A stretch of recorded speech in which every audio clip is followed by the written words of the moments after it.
Hmm.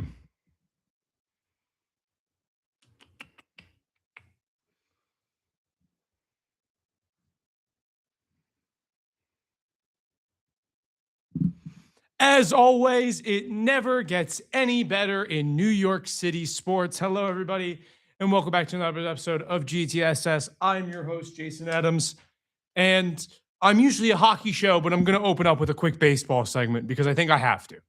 The New York Mets have lost 11 games in a row. And as you know, I went on a complete rant about the Islanders last episode. This episode, it's going to be so much worse. Excuse me, not worse. It's going to be a little more calmer and just ranting about the Mets. They simply suck. Like, I've loved baseball. I really got into it around 4 or 5 years ago. 2021, 2020 is when I really got into the sport again. And I had so much fun watching 2022, and they lost the playoffs. It sucked. 2023 was a disaster. 2024 was the most fun season I've ever watched of any sport, up there with those 21-20 Islanders seasons. And, going into last year, looked amazing, looked incredible. Huge collapse. One of the biggest we've ever seen. Absolute disaster. What do you go from there? You make huge signings and trades. Trade for sign Bo Bichette, sign Jorge Polanco, sign Devin Williams, sign Luke Weaver. Let Pete Alonso walk. Trade Jeff McNeil. Trade for Freddie Peralta. It's like, okay, you've done a lot of moves. The team looks good on paper. It looks good on paper every year. And then you open up strong. I think they were 8-5 or 7-5 at one point, or 7-4, whatever it was. Looked fine. And then it's just something went wrong. The team doesn't score. When they do score, it's like 4 or 5 runs, and they give up usually 12 in the process. The season has been an absolute disaster. And as someone who is such a passionate sports fan, I have lost so much interest in it. And it's disappointing. I love the sport. I love baseball. I love playing it. I love watching it. And talking about it in general. It is such a fun, amazing sport, especially when your team is good, like every sport. But it is so demoralizing to watch my Mets team like those Mets teams just a few years ago that made me fall in love with baseball. Again, after being disappeared from it for so many years. It's disappointing. This team's going nowhere. They're going to be huge sellers at the deadline. And there's no other way to explain it. This team is going to suck, and I'm so surprised Mendoza hasn't been fired yet. If it reaches 12, there's no doubt in my mind. I mean, you're almost 10 games under 500 now, and it's this early, I know, but you got to let him go, man. He's making so many bad managerial decisions, questionable pitching appearances. It's a mess right now for New York Mets in New York Mets land. I'm just so defeated in that department. That's why I just feel like just ranting about it. Because it wasn't like I was watching every game and it was the Islanders where I was hooked the entire time. I was so excited. Matthew Schaefer. It was, wow, this is the most deflating experience I've ever watched, having watched a sport. I'm just at disarray, disbelief, and have no other way of explaining it. But I think we get into a little more of a actual brightener mood. The NHL playoffs started, and they started off incredibly. We had great games from Saturday all the way to today, and I think we just break down every series. We're going to go through my playoff bracket as well. I'm going to be discussing my cup winner, my just overall projections and preview. I think we start off with the series that started first, the Carolina Hurricanes versus the Ottawa Senators. I am a huge fan of the Ottawa Senators. I think if they get even just average goaltending, which is a big if, because that's what we've been saying about the Senators for months now. This team is, I think, the best team or like a top 3 team in the league when they get goaltending. Like, this is a Colorado, Minnesota, or Dallas. And then I think the Senators. I think there is no team, like their advanced analytics is like second and third in both stats for goals for and goals against. It is so weird to see this team that is getting 889 goaltending at Linus Hallmark, who had a bunch of mental struggles. Not going to shame him for that, like some fans do. Ottawa's a big if, but I do like their chances of winning that series against Carolina, who it has struggled in the playoffs. Their style of hockey, which is just shoot the puck, get 50 shots a game, low danger, but you're going to score on those eventually because It's just constant pressure because they outplay the teams. We've seen them get far every year. They haven't lost in the first round since making the playoffs. They've either lost in the second or third round, haven't made it over the hump, but haven't lost in a big first round way. I think this is their most like this is the chance they have the highest of losing in the first round. I mean, they were playing the Devils last year, the Islanders for 2 straight years, and then they played the Boston the year before that. Like weak competition in the first round. And I think Ottawa's completely different. I think they would have been way better, way, way, way better if they had average goaltending. So if Linus Ullmark plays even average, I think they win that series in seven. In 7 games. I like really think they have the best chance at beating the Carolina Hurricanes this early. I'm a big Ottawa Senators fan. I just will have to see if they get the goaltending they need. And moving on to the other Metro teams, we got the Pittsburgh Penguins and the Philadelphia Flyers made the playoffs. First time since 2020. Porter Martone looks incredible. I wasn't the biggest fan of him coming into the draft because I thought he couldn't skate, but from time and time again, we are keep just being proven that hockey IQ and just overall quality of the mental game is way higher of a need than just skating speed. Like Schaefer is a generational talent, in my opinion. He has some of the greatest skating I've ever seen, but there are levels to it. His mental processing can match that. Porter Martone plays a slow style game, can't skate. He's gotten better at skating, but it's still like a slow pace. Take your time. Don't rush it. It's a clean game, and we just keep seeing how hockey IQ is so important. It's the most important thing. I mean, Jason Robertson, Brady Tkachuk, Gabe Perreault now. Even I think Ryan Leonard isn't the greatest of skaters. We continuously see these guys come into the league, not great skaters, can turn into average skaters at least, and then just thrive off how smart they are in players. I think it's a positive outlook for Porter Martone. I think he's going to be a top 3 player in this draft. From how I've seen, he's got 10 points in 9 regular season games and now has the game-winning goal in his first career playoff game. So I'm looking forward to that trajectory. I saw some fans saying that he's like competing with Schaefer for number 1 in the redraft. Not close. I think he's 2 or 3, yes, but I think we got to pump the brakes. It's been 9 games. It's been 10 games in his NHL career.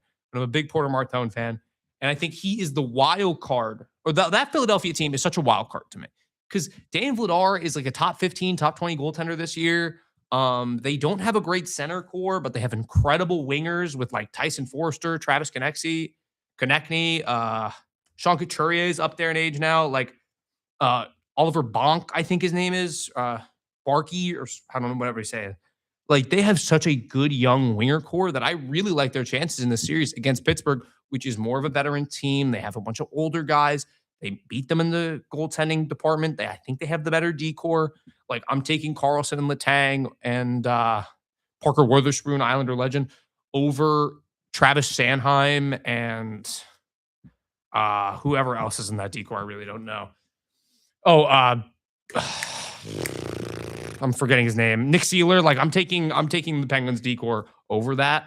But I think overall, I really like Philadelphia's odds. I'm taking Vladar over Shelovs in goaltending. I'm taking their forward core because I think they're overall deeper and younger and faster. And even though Pittsburgh has all that experience, has Sidney Crosby, have Evgeny Malkin, I still like the odds more in Philadelphia's favor. So I'm leaning towards Philly in that series. We'll get to the playoff breakdowns, like actual whole bracket in general, but we're just breaking down series. But we got to move on to the Atlantic Division side of things. I'm going to open up with the first time in 14 years, the Buffalo Sabres are in the Stanley Cup playoffs. This is a huge breakthrough. They're like America's team right now. I feel like nobody is rooting against Buffalo unless you have prior hate to Buffalo from like 2010. I am rooting for Buffalo. I really want them to make it deep in the playoffs. Don't know about win, but if we can if they see like a start to their winning, I'm okay with that. And I hate Boston more. And they're like also the only team I don't hate in the Eastern Conference other than the Senators. But overall, I think they're just a better team than Boston. Boston has the better goalie. Jeremy Swayman is leagues better than Ukko-Pekka Luukkonen. We saw that in game 1. Swayman made like 40 saves, but still gave out because it was just constant pressure by Buffalo. The forward core definitely goes to Buffalo, though. I mean, you got Tage Thompson, Alex Tuck, Josh Norris is a big wild card. Zach Benson, Noah Oslin, like just so many young, creative guys. Josh Doan, I almost forgot about. And then you look at that decor, which is also better. Michael Kesselring, I don't even know if he's playing yet. Matthias Samuelson, Owen Power, Rasmus Dahlin. I forgot about Jason Zucker on the forward court. Like this team is so much better than David Pastrnak, who is a franchise-changing player. But you have Pastrnak, Morgan Geeky, who went like 20 games without a goal in the final 30 or something. Um, Pavel Zaka, like Elias Lindholm, we're talking about, and then the decor like Hampus Lindholm. Um, Charlie McAvoy is a very good elite defenseman. He's like top 12, but even then, like the matchups just don't fit for Boston. Even though they're a much more physical team, I still like Buffalo and their skill and their talent more than just Boston's grit. So I'm leaning more towards Buffalo on that side. And then we move on to, I think, the second most interesting matchup, and that is the Montreal Canadiens versus Tampa Bay Lightning. And I have Tampa in 6 for this, even though Montreal just won. I still think Tampa, even though Vasilevsky has been a mess since the 2022 playoffs, this guy has just disappeared every season since then. It's really weird because why couldn't we get this in 2021 when the Islanders were close to winning a Stanley Cup? Like constantly just disappearing, losing his team games single-handedly. I don't know what to expect.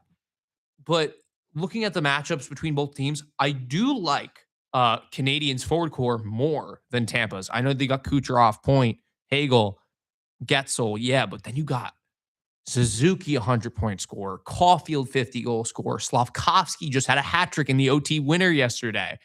Demidov, oh my, what's his name?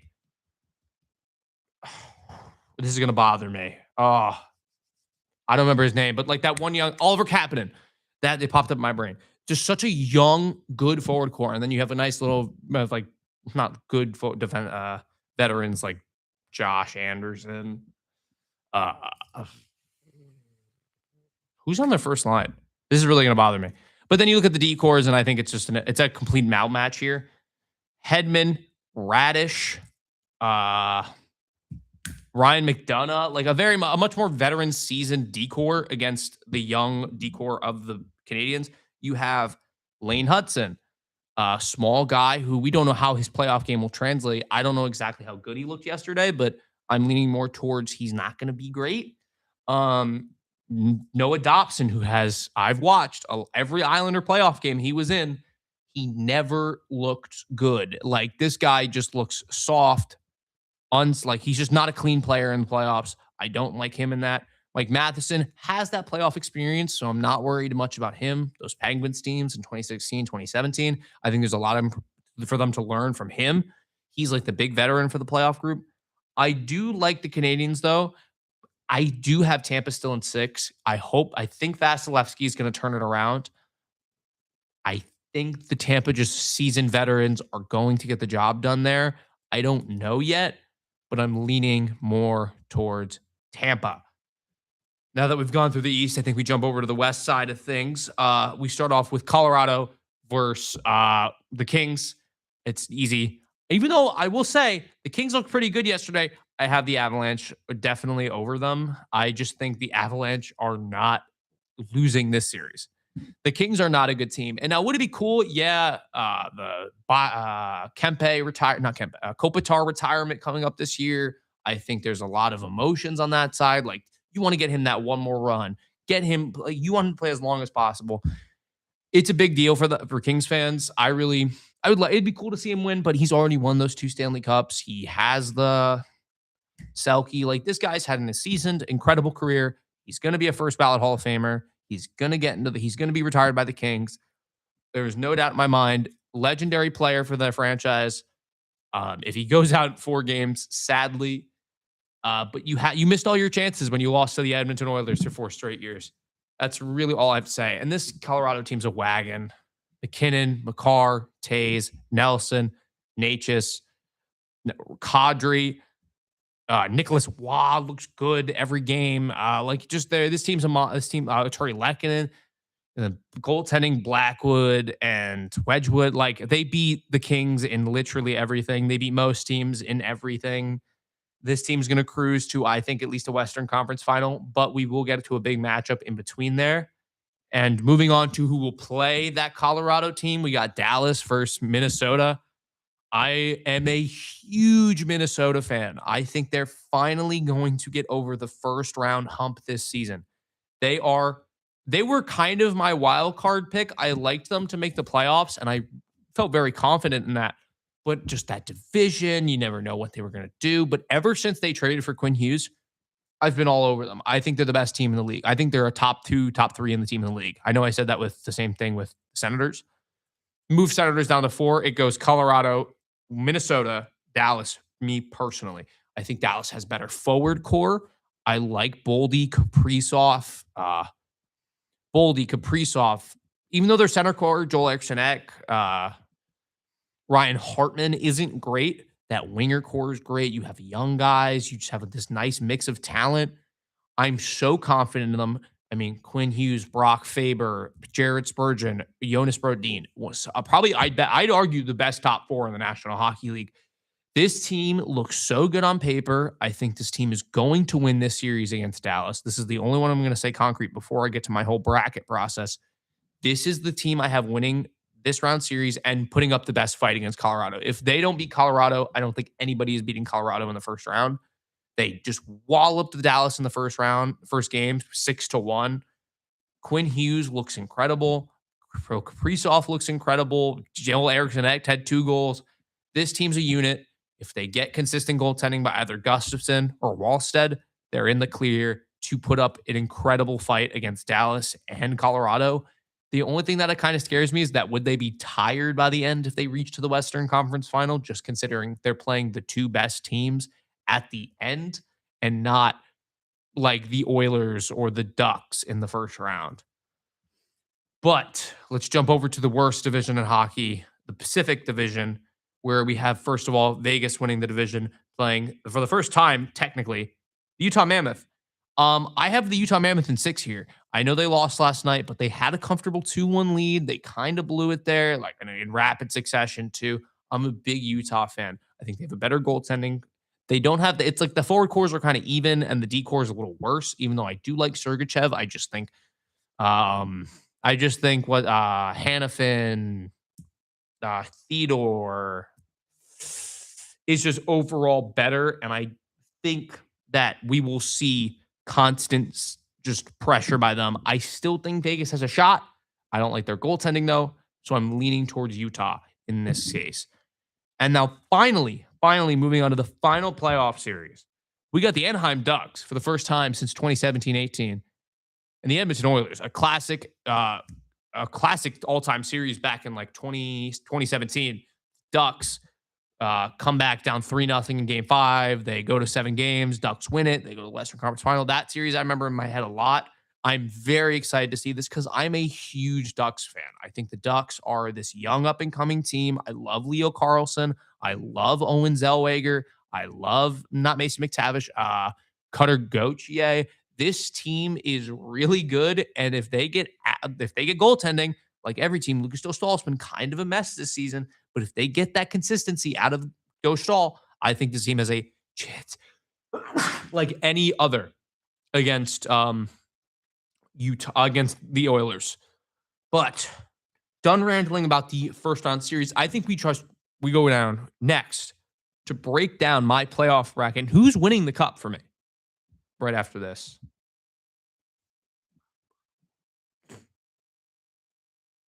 Excuse me, that was a very quick ad. I was not expecting that.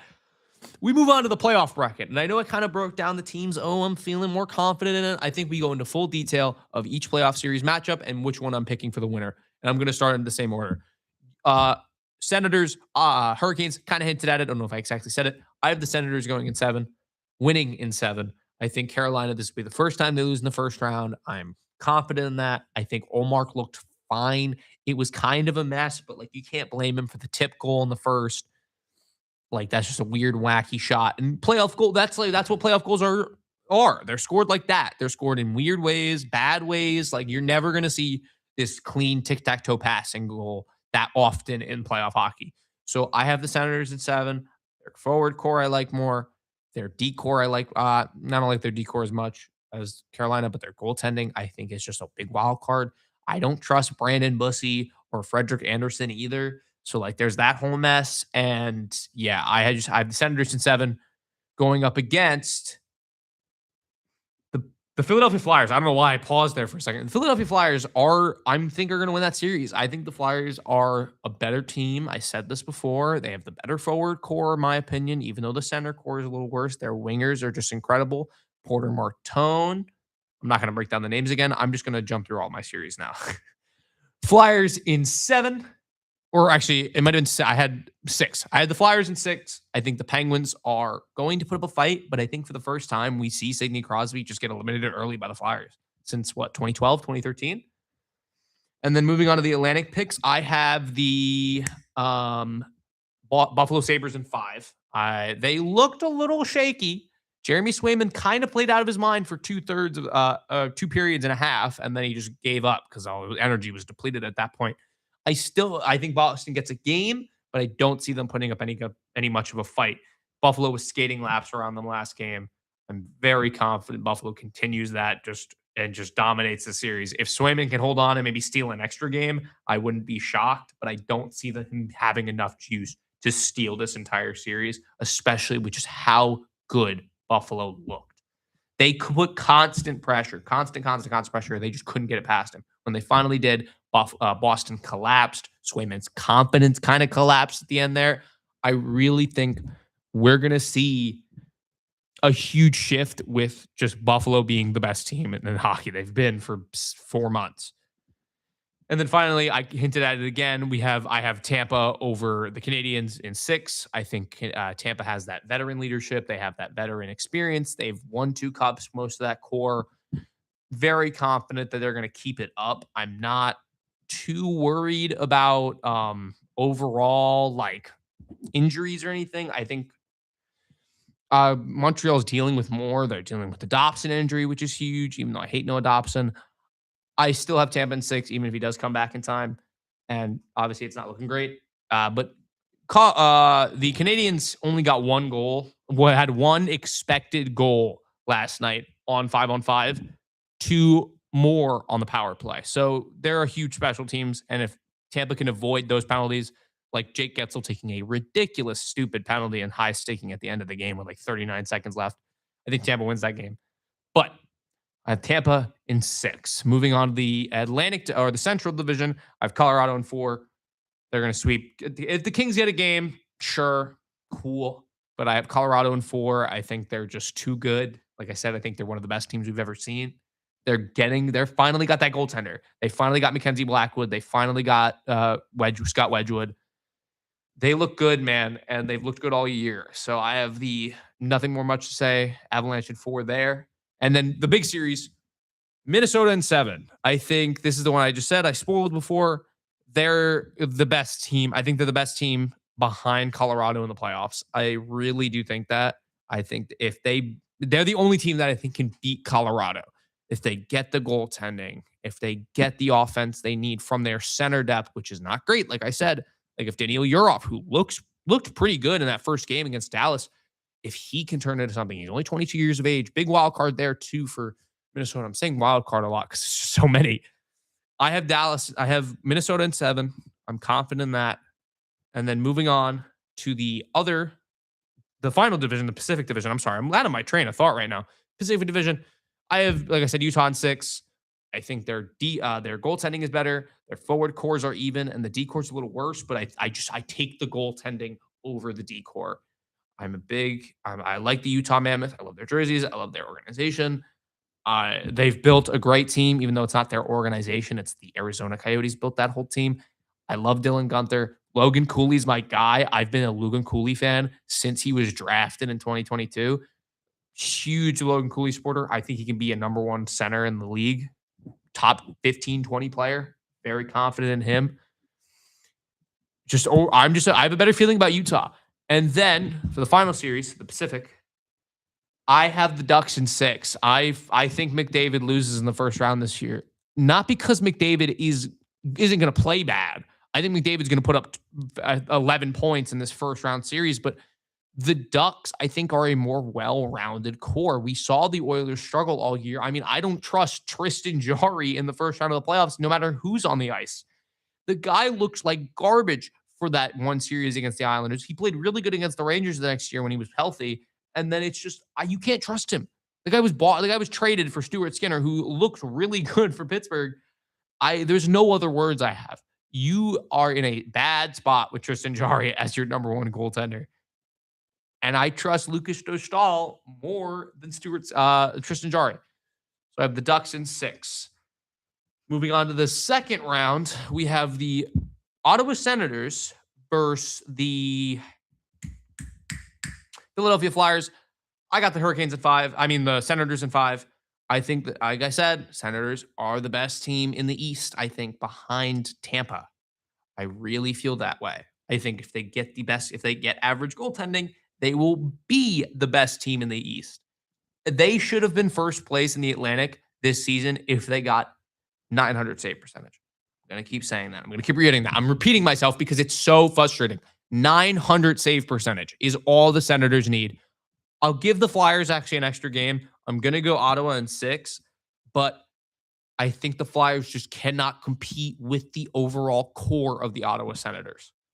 Moving on to the Atlantic side, we have the Tampa Bay Lightning versus the Buffalo Sabres. I have the Sabres in 6. I really like the Sabres this year. I think, actually, let me go my NHL bracket. No, excuse me, I'm wrong. I had Tampa in 6. Got them mixed up. I'm doing that a lot right now. Tampa, again, veteran experience. I think Buffalo finally crumbles under pressure.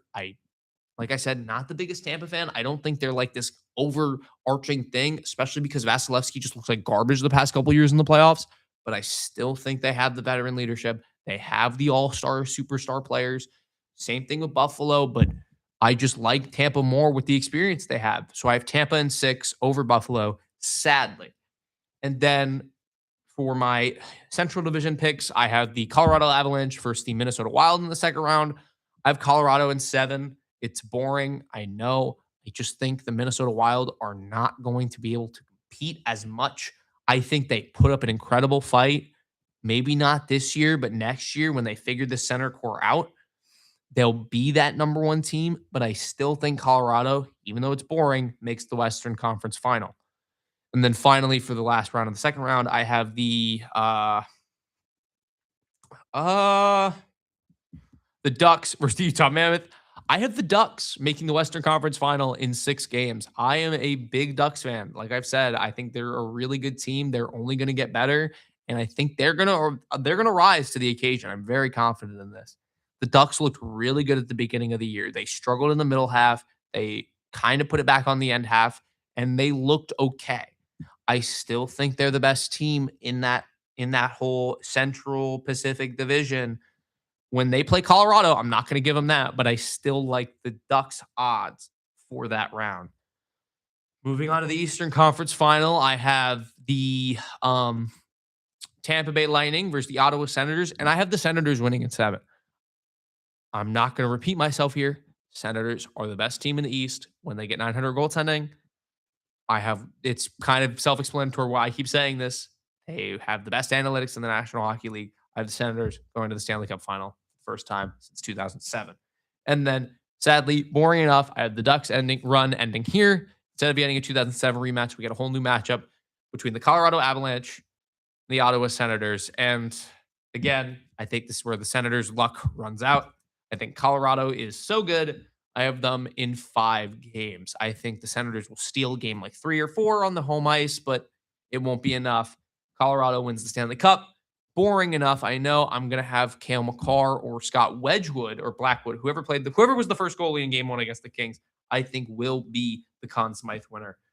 But yeah, that is my playoff bracket. Colorado, my cup winner. Senators, my runner-up. And I just can't wait for this to unfold. I'm really excited for the season to continue to develop. I have no other words for that. I'm super excited. Cannot wait for the playoffs to continue. But I think that's where I'm going to call it for this segment. Not done yet. we got a little more talky to talk about. But that will do it for my personal playoff bracket. We'll be right back after this.